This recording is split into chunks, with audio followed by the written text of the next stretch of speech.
Hi, my name is Kiran Roye, and the title of my project was a machine learning approach to score passes based on their offensive contribution. So, passing is an essential skill in high level hockey, especially for transitioning play, avoiding pressure in the offensive and defensive zones, and creating high danger scoring chances. Traditional studies have evaluated passes mainly using discrete rank zones, so like the slot, the boards, the point, rather than focusing on smoother, more granular positioning metrics. So this study used a machine learning model with continuous features rather than boxed features for the pass coordinates to assess pass quality. So the purpose of this study was to develop a machine learning model to score successful offensive zone passes based on the likelihood that they would generate a quality scoring chance. And I hypothesized that passes with a higher velocity and those arriving in high danger areas rather than coming from high danger areas would outperform other passes.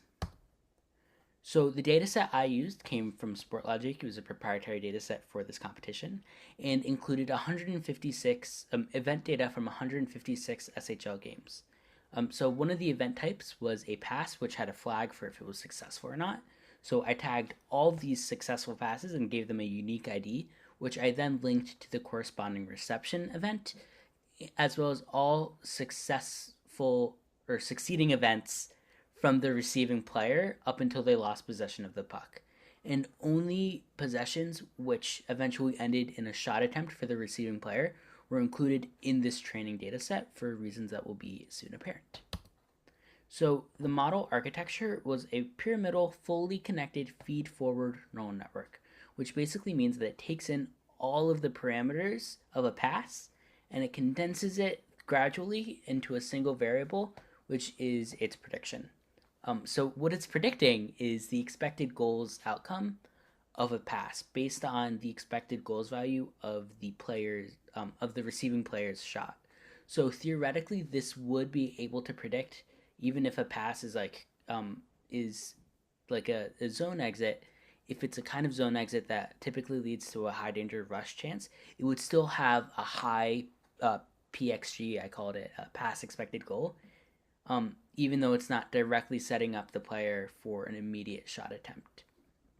So I use the sigmoid activation function to estimate the expected goals value of that resulting shot attempt from the following parameters. So the XY coordinates of the pass origin and pass reception, the delta time between the pass being made and it being received, the distance that the pass theoretically traveled, which does not account for like if it was a bank pass, but which is a bit of a limitation, the estimated velocity of the pass, and the manpower situation. So, was that pass on a power play? Was that pass on a PK? Was it even strength, 4-on-4, 3-on-3, 4-on-3, etc., etc.?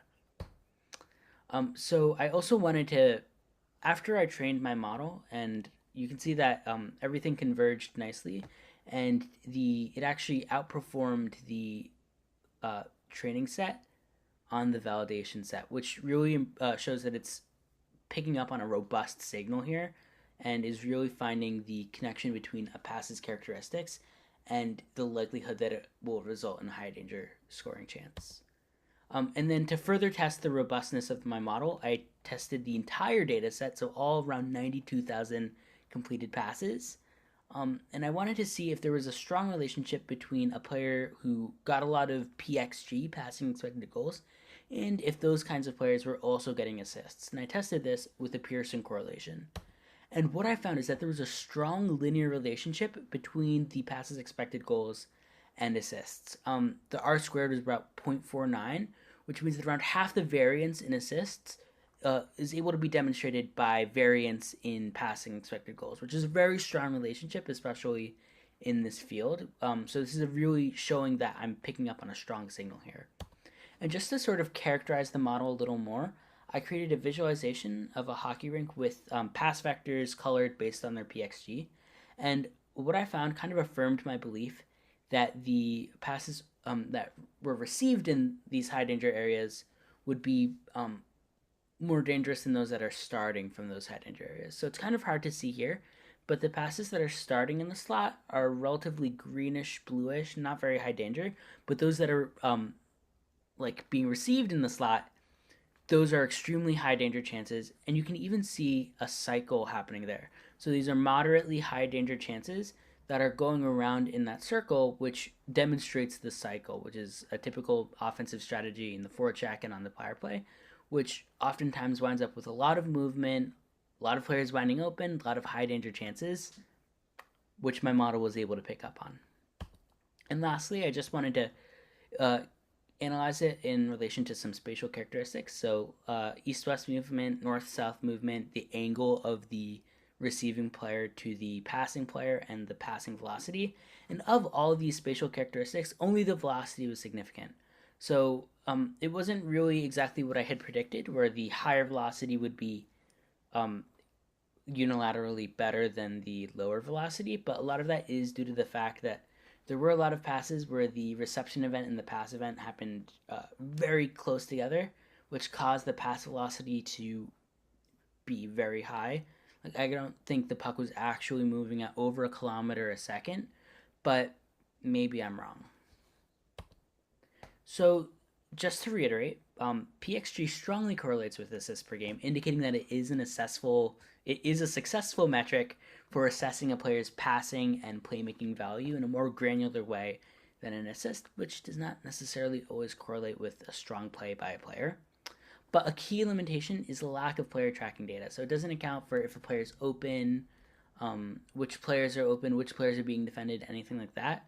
So puck and player tracking data would really improve the predictions of this model by capturing that positioning element.